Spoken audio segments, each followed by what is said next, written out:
She's been in a lot of counseling. I've had her in outpatient therapy and home therapy, day treatment at school, trying to get all of the help I can get for her to work through the situation with Jacob.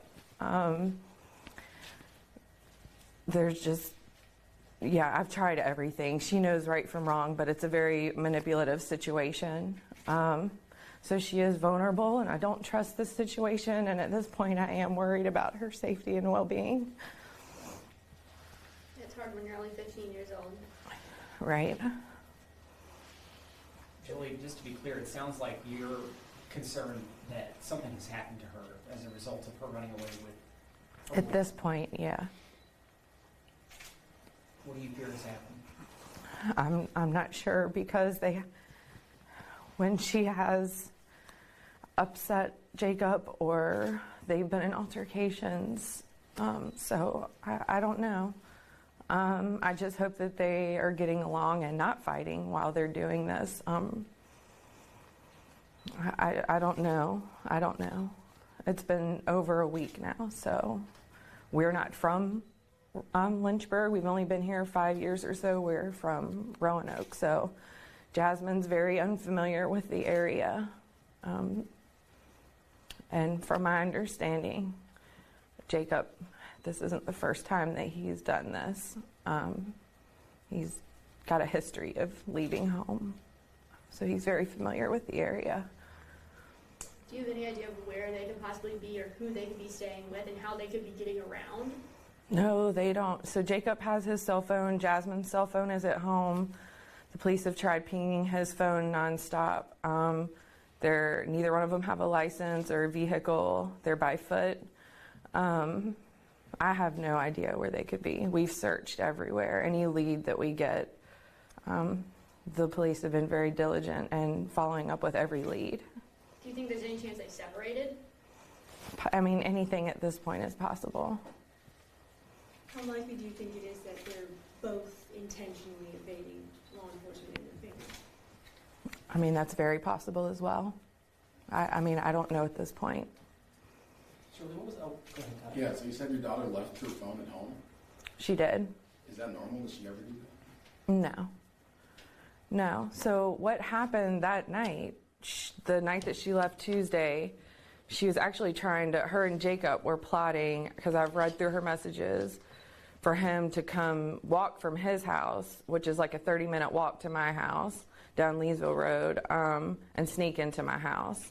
So I had caught that before it happened. And she got angry, and I didn't think she was going to run away or anything like that. So I had taken her phone to discipline her and told her to go to bed, and then she later left with him. And when you woke up that next morning and saw that she was gone, Well, I reported it that night, yeah. Like, I knew that night she had left. I heard her leave, yeah. And I've got a Ring doorbell, so it was on camera and everything. So, yeah. So you've seen visually then that she left with Jacob, correct. Yeah. What did she look like as she was leaving? Just angry, yeah. She's very confused. She's, like I said, we've been in counseling for a year now, trying to work through this relationship. And I've done everything from, that I could do through the school, through insurance, with counseling, all counseling resources, and also through law enforcement with CHINS petitions and probation and ankle monitor over the summer. So as a parent, I've gone every avenue to try to get the help for her that she needs to try to get out of this situation. And if anyone from any of our stadiums is watching this, what you want them to look for, what you want them to do if you think they see? Yeah, I mean, and thankfully, this is a wonderful community that's rallied together, and we've got flyers going out, and friends and neighbors and schools and everybody that's helping. And if anybody knows anything, to just please just call. And even if it's anonymously, just, the non-emergency number 911, just call authorities right away, or reach out to me on Facebook. Just anything. Just please contact somebody. Could you recap Jasmine's classmates or friends, exactly why you think if there's anything they know, they should come forward? Yeah, absolutely. You want to have a clear conscience and don't want to be accountable. You know, if something happens to Jasmine while she's gone, like, you're not going to be in trouble. Just share the slightest little bit of information that you might know. Just share, because it's been cold out here. There's supposedly been visuals where the kids may have once slept in the middle of the woods somewhere. Like, I don't know. Like, are they warm? Are they eating? Are friends giving them food? Like, if anybody knows any amount of information, contact somebody. You're not going to be in trouble.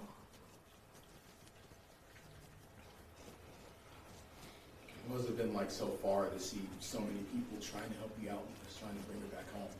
Yeah, it's comforting to know, that people actually do care and pay attention. I've talked to complete strangers, and I've had people reach out from all over missing children's organizations that are helping out, and yeah, just the amount of people that are beginning to now like search by foot with me and help hang flyers and own small businesses that are even offering little rewards for tips and things like that through their business, and it's comforting to know. You were out searching yesterday on Blackwater Creek Trail, weren't you? I was. A friend of mine had texted me and said that he talked to you out there, and that we were out there with a friend and looking. Why did you think are you just kind of checking anywhere that you think they might be? Just some friends of Jacob's have indicated, he's tried to run away, not just with Jasmine, some of his other friends. And so he's indicated some areas that he's talked about running away to, and that would be one of them. And then between downtown Lynchburg, some property out in Bedford, the beach, I don't know which beach. At this point, it's like a needle in a haystack. Like, we have no idea where to look. So just any information that we do get, I'm going to go look. So this isn't just Lynchburg, this isn't just Campbell County, this is all around. Right. Do you think she could have gone back to Roanoke where she used to live? Possibly. They had left one other time, and that's when I had done the Chin's petition. And they were picked up in Bedford. And I think that, and that's another thing that scares me, because they hitchhiked, a ride from a complete stranger. So my mind is going all over the place with what could be going on. So how long ago did the first one happen? I think it was like May. This past May. What did you say to her after she came back that time? I told her I love her and that she doesn't need to be doing all of this. And that's why I've gotten her the counseling, to try to help her recognize what love is and what a good, healthy relationship is, and that we want her at home. That's not the best decision, So we've had lots of different conversations just to know her self-worth, and that, it affects everybody, the family, school, her friends, law enforcement. Like, it affects everybody, the decisions that she's making. It's hard, though, to talk to, these days it's a lot more difficult, the pressure of being a teenager. And it's hard to talk to somebody who is vulnerable. Her stepfather, really, her only father, just passed away last year of cancer. And she's just had a really difficult time with that. And she's just extremely vulnerable. And he feeds off of this. And if she happens to hear this later on, what do you want her to know? I just want her to know how much I love her, and we just want her home. Just come home. Just come home. Is she your only daughter? I have 2 other daughters, younger. How they been feeling about all this? They're worried. I try to keep everything as usual for them, so it doesn't affect their grades. And their everyday life. They're in sports and different things. So I try to keep the meat of everything away from them, but we do talk about it. And they're worried. There's a lot of kids, that are coming up to them in school and asking questions. So that kind of makes it a little more difficult for them. Now as a mom, do you try and explain that to them and try and mediate what they've been hearing in school versus what you want them to know? Yeah, I just tell them, we have open conversations, and I just let them know not to worry, everything's going to be okay. We've got lots of help looking, the police are searching, and, I talk to them about their decision making, when they're getting older, because they're 11, almost 12, and 13. So, I express to them, just anything, nothing is worth running away or putting yourself in danger. Like, always talk to me about everything. We've got to, face things head on. We can't run away.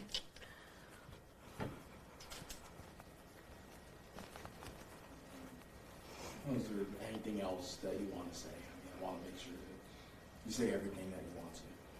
Yeah, no, just thank you to everybody and that's helping, and keep your eyes and ears open, and just please help get my daughter home safely. That's all. Thank you.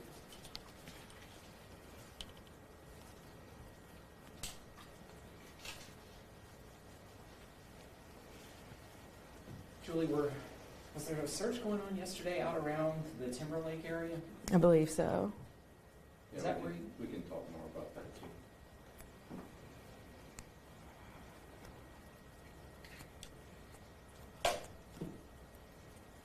we appreciate you? Thank Sorry, you. I know this is very hard. It is. To say, make this easier for you, but we appreciate you taking time to talk to us. Thank you.